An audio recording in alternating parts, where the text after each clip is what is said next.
Welcome to the Food Fidelity channel.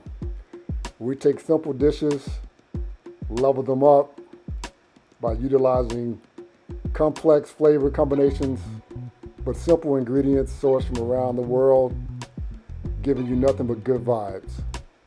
Let's go. Yo, what's up? It's your boy Marwin. We're making lamb neck bones today. Not beef, not pork, not turkey. Lamb neck bones, stewed Caribbean style. Let's get to cooking. Everything starts with the spice mix that I'm going to season with throughout the cooking process. I got a mix of turmeric, paprika, salt, pepper, and garlic powder that I'm going to use to generously season the lamb. That I'm going to add some garlic, some peppers, onions, green seasoning, as well as some fresh thyme and some allspice berries. And I'm going to give them a nice mix to get those ingredients well mixed in.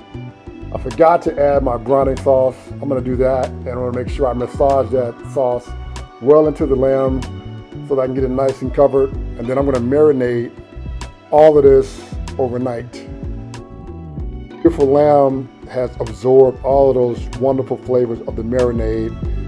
So I'm going to move some of that as much as I can off of the lamb before I brown it. I'm going to brown about 2 to 3 minutes per side.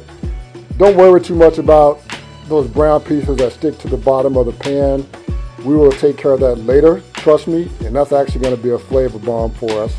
And so once I've gotten the lamb brown on both sides, you'll notice the chili pepper in there as well. I put a whole pepper in there that I've kind of poked some holes in. I'm only going to use like some of the flavors of the peppers, not the actual heat. Now that I got everything good to go with the browning, I'm going to set my lamb aside, and now I'm going to start to make the stew liquid.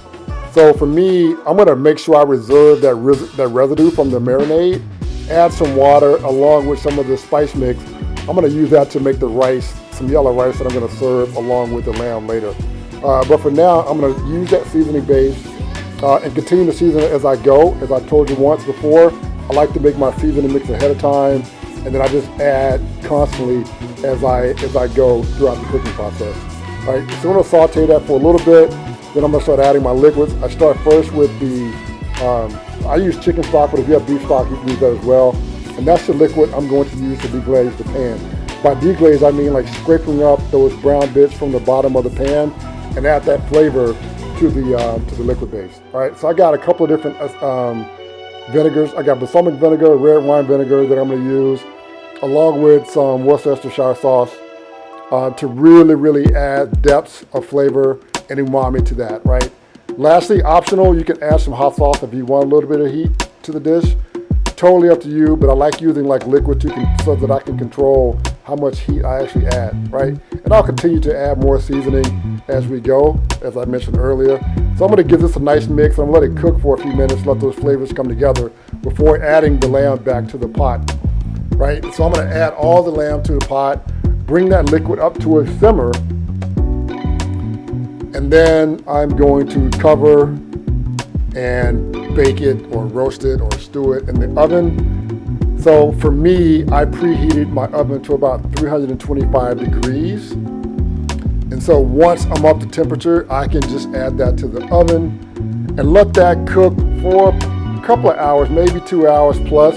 Just depends on how thick the lambs are. But you basically want to cook until they're like nice and tender, like easily can pull away from the bone with your hand without the help of a knife or a fork, like right? So you can see my lamb, they're good. I'm going to give them a little test to give them a little squeeze test to see how tender they are. These are good to go. The next step for me is to remove those marinade ingredients out of the pot and then reduce that liquid to a thicker consistency. How thick you reduce them to, that's a matter of preference, totally up to you. For me, I kind of want it a little more, somewhere between like gravy and syrup. Like, right, but if you want yours like more thick, you can just add like a cornstarch slurry to the gravy and just let that cook down, and it'll thicken up quite a bit. The slurry is just literally like a mix of water and cornstarch that stir it in a spoon, and then stir it in a bowl, and then add it to your dish.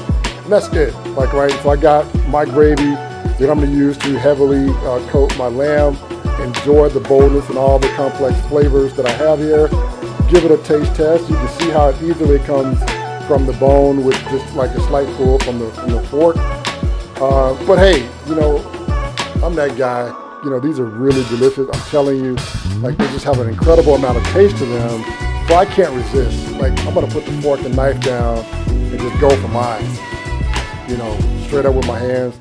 I'm sure my mom will be kind of upset by this, but hey, sometimes you just got to dig in and just go for it. And that's what I'm doing here. I want to taste it all. Hey, I might even suck on the bone a little bit. Like, there's just so much flavor here. I like these neck bones, the way the lamb neck bones turned out. I think the brown sugar added a lot to it. Kind of helped it caramelize along with the browning sauce up front when I sauteed them and browned them on both sides. It also helps to balance out a little bit of the heat that you get. You don't get a lot from the chili as well as from the hot sauce I added. But altogether, it's a very flavorful dish. Got a lot of different things going on with the thyme, the allspice, all of those ingredients coming together to make it just a wow, impressive dish. And on top of all of that, you got some beefy lamb necks that have been stewed to tender perfection. The tenderness makes for an enjoyable eating experience. Anyway, that's it. I hope you like the dish. Give me a like, give me a thumbs up if you make it. But most importantly, don't forget to hit that red subscribe button and you get updates every week. Thanks. Peace out.